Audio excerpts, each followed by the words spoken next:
Yo guys, Crescent here. Welcome to another build video. Today I'll be showing you a different kind of build. I'm going to show you a stamina decay dot build. Obviously dot build are not popular because you need to grind down somebody, you need to apply all the dots to kill somebody, which is a long process instead of a bursting build like the typical stamina decay build. However, this build is really powerful in non-CP and in battleground environment because the healing is really low in non-CP, obviously because you don't have your CP, and resource is a problem as well. Dots don't cost a lot of resource. They are very easy to apply. I will show you all the 7 dots that you can apply on this build on enemy later. Okay, what else? Yeah, I think that obviously you can make this build work in CP as well, but I think that the previous build that I posted, the basic Joe build, I think is slightly better in CP environment. Obviously this build can work, there's no problem as well. It's just that you have a bit of trouble facing against like a Magicka Templar that can cleanse a lot, or Stamina or Magicka Nightblade that can cloak a lot. Those 2 or 3 classes will be your main problem, because it's really hard to fight against Magicka Templar when they just cleanse all your dot away. Okay, I guess let's hop straight into the sets now. So the first set we'll be using obviously is Bloodspawn. Bloodspawn is the must use set for stamina decay. Typical, one of the best sets for stamina decay. I'll be using 2 impenetrable, 2 medium, sorry. And on the body we will be using 7 legion set. 7 Legion Brute set. This set is pretty good because it will help you with the healing a bit. When you're under a lot of pressure, you get a lot of healing, and the weapon damage is pretty fine as well.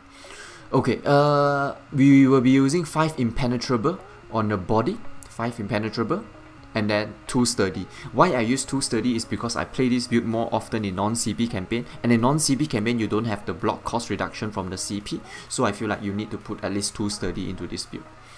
Okay, and I am running at the moment all Stamina Glyph. That's why my health is pretty low, because I need about close to 22k.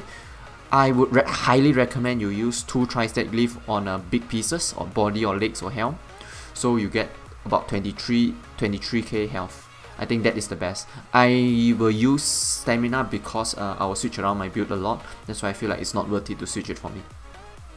Okay, on the jewelry we will be using Viper. This is one of our dot. We will be using Sword and Board Viper, the Knife of Shadow, and the Viper Shield. You want to use the Sharpen. I will tell you later why I use Sharpen, not Infuse. And we'll be using the Maelstrom Axe. You must use Axe because Axe will provide another dot, which is Bleed, which is really powerful as well in non-CP especially. Okay, you want to use Maelstrom Battle Axe. This is the must-have you want to use. You can use Sharpen or you can use Infuse. Both are really good. Even Nern is okay as well. These 3 are really good. Okay, I prefer Sharpen because I feel like the penetration on for me is a bit low on a heavy armor build. That's why I feel like Sharpen is pretty good. Okay, and the jewelry, yeah, important. You'll be using 3 Viper jewelry as well. What we'll be using is 1 weapon damage, 1 block cost shield play enchantment, sorry, and 1 cost reduction enchantment. This is how I roll it. So 1 block cost, 1 stamina, and 1 weapon damage. Okay, so let's hit straight to, yeah, the poisons are really important. I need to mention this. Okay, I'll tell you what are the 7 dots you can apply. The first one is obviously Viper. This is the first dot you can apply. A really strong dot, about 8k in 4 seconds. Pretty decent. Obviously now I'm in CP campaign, that's why my stats are a bit higher, but in non-CP your stats will be decent as well. Don't worry about it. Okay, so that's the first dot. The second and third dot will be your poison. So you can use double dot poison or double dot poison with stamina increase cost, because nowadays I feel like there's a lot of stamina players, so I feel like I just prefer this poison over other poisons. Obviously you can change it around, but I feel like you need to use dot poisons. That's all. Need to use double dot poisons. Okay, so this is you have 3 dots now already, and the third dot will be your skill, Venomous Claw. Venomous Claw is another dot, so you have 4 dots already, and the 5th dot will be from your poison. So when you poison enemy, the effect, I'll show you the skill, the passive from DK. This is really important because yeah, if you play enough DK, you understand. Combustion, increase the damage of burning and poison status effect. So that poison status effect will get increased by 50%. That's another dot for you. So that's the 5th dot, and the 6th dot is obviously the bleed from the X, the Maelstrom Battle X. That's the 6th dot, and the 7th dot will be the Merciless Charge enchantment from the Maelstrom Battle X. That will be your 7th dot. So in total, you have 7 dot for this build, which is really powerful, and they are super easy to apply. Like if you get close, straight you get 1 dot out. You get close into them, light attack, you have a chance to proc bleed. Straight you go into Venomous Claw, 3 dots already. If the poison status effect proc, you have 4 dots already. Then you switch to your Viper. Viper, you can apply the 5th dot easily. And then if your poison proc, you apply another 2 more dots. That's why you can apply dots like so easily on this build. That's why it's so powerful. Obviously, like I mentioned, against a Magicka Templar, you're gonna suffer a bit. That's how it is. You are like a Magicka DK stamina version, you know. So you're gonna suffer against Magicka Templar. That is a given because you are a dot build. Okay, I will go through the potions and everything really quickly. Before I go there, I will just show you my totally unbuffed stats. This is in CP campaign, so this is the unbuffed stats. Obviously, your weapon damage will go up a lot higher. I say you can easily hit 3k plus, 3.3k when everything procced. And yeah, obviously your health is a bit low. This is because I'm not using the Tri-Stat Glyph. If you're using Tri-Stat Glyph, you have about a bit less than 35k stamina and 23k health. That is what you want to achieve. Okay, yeah, the resistance and everything is pretty solid. Yeah, penetration is a bit low, but it's fine because you will gain them from the skills. Okay, I'll just go through really quickly the potions, what you'll be using. There are 3 potions that you will be mainly using. The first one is Expedition, immune to knockback and stamina recovery. This is the best potion I prefer to use to run away from Zergs and everything. The second potion you'll be using is Savagery, crit, knockback, and stamina. So this is like if you're fighting a tank and you feel like you need that 50+% crit, because we are 43% now crit percentage, we're at 43. So if you use this, you get to 53%, which is crazy powerful. So you can just burn down people. Remember, most of your dots can crit. Only Viper cannot crit.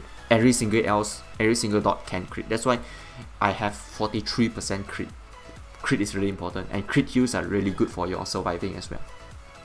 And the last potion is, in non-CP, Lingering Health Potion will be quite powerful because of every second you have 1.1k health for 48 seconds. That is really powerful. And Major Vitality is really OP. You get 30% increase healing taken. That is so powerful. You use this, you will be almost immune for 15 seconds if you just block properly and just heal up properly. Use because you can get 30% from Major Mending, 25% from Major Mending, and 30% from Vitality. So you get a 55% increase healing. Another 8% you can get from another skill. I can't remember the name for now. One of the shield skills. You can get another 8%. That's why it's so powerful. Okay, yeah, these are the 3 potions that we're using. And the poisons are, like I mentioned just now, the double dot poison is what you need to have. And the food we'll be running is Dubious Cameron Throne. Or you could run max health, max stamina food as well. This could work as well. Both is up to you. Both are really powerful. Okay, obviously you can run like a Detect Pot against Night Blades are really nice, and Invincible Pot when 20 people are rushing towards you. Just pop this and run away. Okay, yeah, that's it for the potions. And for me, I'm using Thief Mundus. There are 2 Mundus I'm considering. Either Thief, I go really high crit to get that crazy crit dots, or you could go Penetration. I think it's the Lover Mundus. I haven't tested it yet, but Lover Mundus is pretty solid as well. Obviously, you can go for the typical Warrior Mundus, is pretty good as well. The Stamina Mundus Stone is pretty good as well. Just make sure you don't go for Serpent, because I don't feel like the recovery is worth it, because you'll be blocking a lot as a DK. So I feel like either Thief, Warrior, or Lover, these 3. So you get Penetration, either Penetration, Crit, or Weapon Damage. These 3 are the go-to Mundus Stone, I would say. Obviously I need to still test them out because I've been using Thief like since forever. I still need to test them out. So just let me know what results you get. What mundus stone do you prefer? But I just feel like crit is just pretty solid. Especially in non-CP, your crit will go down to 30% plus. So crit mundus stone will just boost that up to like 33% or something like that, which is really nice. Okay, I'll show you the skills. The skills are basically all the same. You can change it around however you like. This is how I like to play it. Okay, in CP campaign, this is what I use, alright? In non-CP, I'll just change one skill out. That's all. Okay, execute, really important. Just to burst down people, like especially when you leap into execute, that is how you kill off people. Your Venomous Claw, this is one of your really powerful dots. Look at that, 12k poison over 10.5 seconds, increased by 12% every 2 seconds. That is so powerful. Gap Close, this is another way of using the dot from your Maelstrom weapon, Stampede. Volatile Armor, this is actually still a dot, it's 3.7k, you can buff it up a little bit. It's not a lot, so I don't put this as the 8th dot, so I'll just say you have 7 dots because the dot from Volatile Armor is just too low, not strong enough. Okay, this is obviously will give you your physical resistance, your major 1, major resolve, and obviously you get your major brutality from rally, and leap is your just your damage execute. Oh, sorry, actually we are not using leap because we are dot build. I totally forgot to change it around. We will be using Dawnbreaker. Leap is obviously powerful as well. Don't get me wrong, leap is always powerful, but Dawnbreaker will give you another dot which just increases the damage of the pressure you can apply on players. Obviously against a Templar, leap is obviously better, but I would say since we are dot build, you can just go for another dot, the Dawnbreaker dot. So you have 8 dots in total actually. So I think Dawnbreaker for this build should be better than leap because of the CP allocation and everything as well. I'll just show you later. Obviously in non-CP, I would say I'll still go for Dawnbreaker. I think Dawnbreaker is still better since we are a dot build. Okay, on the back bars, obviously Pierce Armor, your DPS skill, Revert Bash, your CC, Major Defile as well, Shuffle. In CP, I'll use Shuffle. In non-CP, I will use Flames of Oblivion. This is a good skill because it gives you a 5k damage tick every 5 seconds for 15 seconds, which is pretty nice. And it gives you crit, spell crit and weapon crit, which is really powerful in non-CP. Okay, in CP use Shuffle, in non-CP use Flames of Oblivion. Obviously what you can switch it out is you could use, you want to be super defensive, you could use Absorb Magic, but for me I like to play aggressive. Even if I die, I don't give a fuck, so I just use Flame of Oblivion. Okay, obviously Igneous is your major mending and Vigor is your heal, and Shield Ultimate, this is a given. This is must use, it's just so powerful. Maybe not as powerful as a Restore Ultimate, but I still think Spell Wall is extremely powerful because it can reflect projectiles. That's why it's so powerful.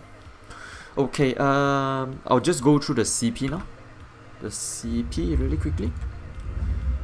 More or less the trees are the same besides the Thermal Church. I'll just show it to you later.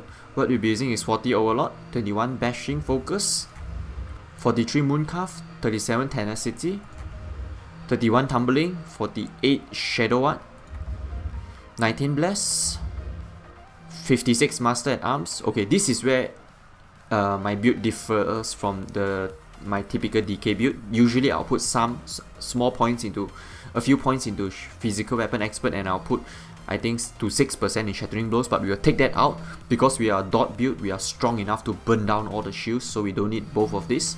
And we'll be using 40 into Thermal Church, that is a 16% increased damage for all the dots, which is really nice.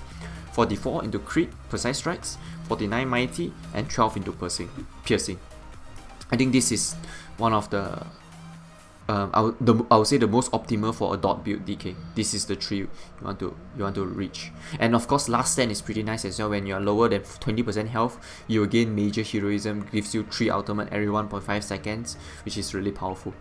This really will save you when you are dying, this last stand passive from the retro tree. Okay, and 66 into Ironclad, 6 into Resistance, 37 into Thick Skin, 49 Hardy, 43 Elemental Defender, and 19 into Quick Recovery.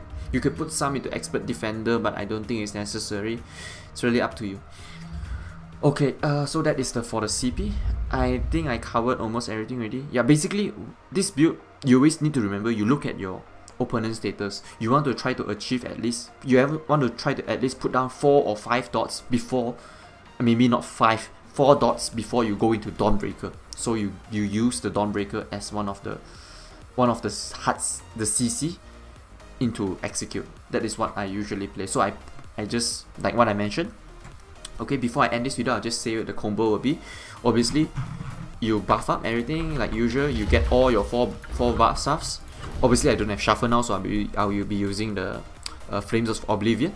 Okay, you will get close in. Then you light attack, and then you go into Venomous Claw. You hope that your bleed proc. After that, you straight swap into. So you applied already 1 dot, maybe 2 dots. You straight go into Viper. You do a heavy attack. I mean, not heavy attack, light attack straight into Pierce armor, and then into Bash. So you might have a chance to proc another 2 more dots from the poison and 1 dot from Viper. So by this time you could have proc already 4 dots. That is the power of this build. And the poison, if status effect, might proc as well, so 5 dots possibly. Okay, that's why this build is so powerful. The moment you have 4 dots already, you look at just your opponent. If you see enough dots, like 3, 4 dots on them already, you try to burn their HP down to close to 60% or 70%. Then you go into front bar. What you could do a heavy attack to buff up your ultimate, get that empower from the passive from 2 hand. I'll just show you really quickly. Follow up, so you get 10% increased damage after a fully charged heavy attack. If you got the time, you can do it. If you don't have the time, just do a light attack into Dawnbreaker and then straight into execute.